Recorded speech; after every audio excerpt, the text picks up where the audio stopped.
कपड़े को यहाँ पर मैंने 4 फोल्ड में करके बिछा लिया है। आप लोग देख सकते हो दूसरे साइड में कपड़े का खुला हुआ साइड है और मेरे साइड जो है तो वो कपड़े का बंद वाला साइड है। तो यहाँ पर तिरछा तिरछी जो कपड़ा है उसको पहले मैंने इस तरीके से लाइन बना लिया है ताकि वो काट करके फिर निकल जाए। इस तरीके से लाइन एक ड्रॉ कर लिया है। उसके बाद यहाँ से यहाँ तक लगा लेते हैं हिप का निशान। हिप जितना भी होगा उसमें मैंने 10 इंच बढ़ा लिया है। हिप 40 था तो यहाँ पर मैंने 50 कर लिया और 50 का 1/4 कर लिया जो कि 12.5 आ रहा है। तो यहाँ पे 12.5 इंच पर मैंने निशान लगा लिया। हिप का निशान लग जाने के बाद हिप के ही अकॉर्डिंग लगेगा आसन का निशान, लेकिन यहाँ पर 2 से 1.5 इंच मैंने एक्स्ट्रा ले लिया है जो कि ऊपर फोल्ड होगा साथ में, और यहाँ पर 1 इंच लिया है एक्स्ट्रा लूजिंग के लिए, यानी कि टोटल यहाँ पर मैंने 14 इंच का मैंने यहाँ पर लगा लिया है आसन का निशान। उसके बाद यहाँ से यहाँ तक लगाया है 2 इंच का निशान। देखिए यहाँ पर एक्स्ट्रा ले लिया था 1.5 इंच जो कि इलास्टिक फोल्ड होगा। अब यहाँ से लेकर के यहाँ नीचे तक लगा लेना है इसकी लंबाई का निशान। लंबाई जितना भी रहेगा उसमें 1 इंच माइनस कर देना पड़ता है। क्यों? क्योंकि फिर वहाँ पर मोहरी बनेगा जो कि एक्स्ट्रा लगेगा। तो 40 इंच इसमें तैयार बनेगा, तो यहाँ पे 39 इंच का मैंने निशान लगा लिया है। उसके बाद अब यहाँ से यहाँ तक लगा लेते हैं इसकी मोहरी का निशान। इसकी पूरी मोहरी गोलाई में बनेगी 12 इंच का, लेकिन यहाँ पे 12 से एक्स्ट्रा लेना है। क्यों? क्योंकि यहाँ पे नीचे में चुन्नट बनेगा इसीलिए। तो यहाँ पर 24 इंच का मैंने मोहरी का निशान लगा लिया है, क्योंकि ये गोलाई में है। तो 12 इंच का मैंने निशान लगा लेने के बाद यहाँ पे शेप स्केल से इन लाइन को इस तरीके से ड्रॉ कर लेना है फ्रेंड्स।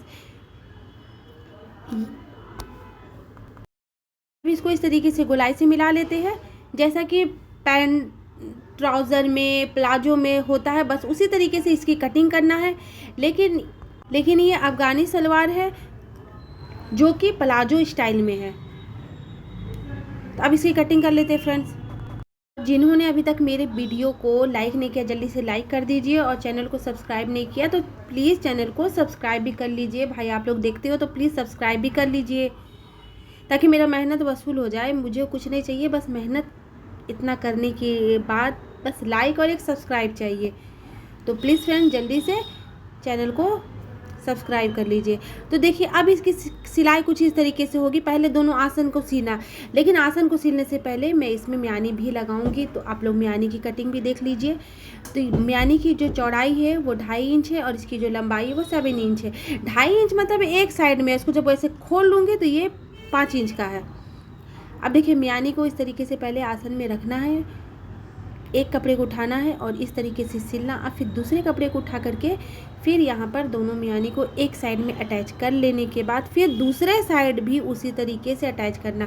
तो चलिए म्यानी को भी अटैच करके मैं दिखा ले रही हूँ।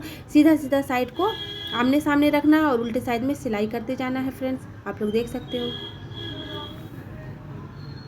इस तरीके से सिलते हुए ऊपर तक लेकर के आना है। फिर यहाँ पे रोक देना सिलाई और धागा को भी साथ ही साथ काटते जाना है। अब यहाँ पर दूसरा वाला कपड़ा ले लेते हैं और फिर इसको भी उसी तरीके से अटैच कर लेते हैं। कुछ समझ में ना आता हो तो प्लीज़ कमेंट में ज़रूर पूछा करिए, तो मैं इसको और अच्छे से डिटेल में समझाने की कोशिश करूँगी। अब यहाँ पर एक साइड का आसन सिल चुका है म्यानी लगा के। अब दूसरे साइड भी बिल्कुल इसी तरीके से सिल रहा है। अब चलिए दूसरे साइड भी मैं सिल करके दिखाती हूँ। तो देखिए यहाँ पर दोनों साइड का म्यानी लग चुका है फ्रेंड्स। अब कपड़े को कुछ इस तरीके से कर लेते हैं। देखिए इस तरीके से कर लिए, सिलाई को बीच में ले आए। अब क्या करना है, अब इसकी मोहरी को बनाना है। मोहरी को इस तरीके से बनाना है कि इसमें छोटे छोटे प्लेट्स डालने हैं। सॉरी बीच में लाइट चला गया था। अब देखिए यहाँ पे छोटे छोटे प्लेट्स इस तरीके से बनाते जाना है। इतना बनाना है कि ये तैयार होने के बाद 13 इंच का कपड़ा बचे। 13 इंच का बचेगा क्योंकि सिलाई में भी आधा आधा इंच जाएगा। अब देखिए यहाँ पर दोनों पैर की मोहरी जब तैयार हो गई है तो यहाँ पर मैंने बुकरम ले लिया है। बुकरम की जो लंबाई है वो 3 इंच है और इसकी जो चौड़ाई है वो बिल्कुल इसकी मोहरी की तरह रखना है, यानी कि जो पैंट बन रहा है उसकी मोहरी के हिसाब से ही रखना है। उसी के हिसाब से मैंने लिया। जो ये सलवार है फ्रेंड्स, ये इसका सामने वाला जो साइड है वो सीधा साइड है और इसके दूसरे साइड में यानी कि उल्टे साइड में मैंने इसकी मोहरी को रखा है। और इसके बाद जब इसको इस तरीके से पलटेंगे तो ये इसका सीधा साइड हो जाएगा, यानी कि जो मेरे सामने में साइड है वो उसका सीधा साइड है। ये इसको मैंने कटिंग कितना किया था 39 इंच का, जो कि अब सिल लेने के बाद ये 40 इंच का हो गया। तो अब इस तरीके से इसको सिलाई करके यहाँ पर मोहरी भी तैयार हो गई। आप इसमें कोई भी अपना मन पसंद वाला लेस लगा सकते हो। तो मैं यहाँ पर ब्लैक कलर का लेस लगा रही हूँ। आप इसको किसी तरीके से भी लगा के डिज़ाइनर और बना सकते हैं इसकी मोहरी को। तो देखिए इस तरीके से दोनों साइड में मैं लेस लगा ले रही हूँ। और जब इसमें लेस लग जाएगा फ्रेंड, तो फिर उसके बाद इसकी मोहरी की गोलाई का मेज़रमेंट के हिसाब से इसको पूरे में सिलाई कर देना है। अब यहाँ पे इलास्टिक ले लेते हैं, क्योंकि मोहरी तो तैयार हो चुका है। अब यहाँ पे इलास्टिक मैंने ले लिया है। इलास्टिक को कमर के अकॉर्डिंग लेना है। कमर जितना भी रहेगा उसमें 3 इंच माइनस करके लेना पड़ता है। तो अब यहाँ पे आप लोग देख सकते हो इलास्टिक को मैंने गोलाई में सिल दिया है, यानी कि दोनों इसके किनारों को सिल दिया है। और फिर कपड़े को उठाना है और जो एक्स्ट्रा कपड़ा मैंने 1.5 इंच लिया था उसी को फोल्ड करते हुए सिलाई कर देना है। सिलाई इलास्टिक में नहीं करना है, सिलाई कपड़े में करना है, नहीं तो फिर इलास्टिक टानने में दिक्कत होगा और फिर अच्छा से फिनिशिंग के साथ बनेगा भी नहीं। मैंने अपने बहुत सारे वीडियो में इलास्टिक को कैसे डालना है, कैसे लगाना है, मैंने सिखाया फ्रेंड्स। अगर आप लोगों को सीखना है डिटेल में तो प्लीज़ मेरे चैनल में जाके मेरे वीडियो को देख लीजिए। इलास्टिक को साइड से निकालते जाना है और सिलाई करते जाना है। तो देखिए यहाँ पे पूरा इलास्टिक इसके अंदर चला गया है।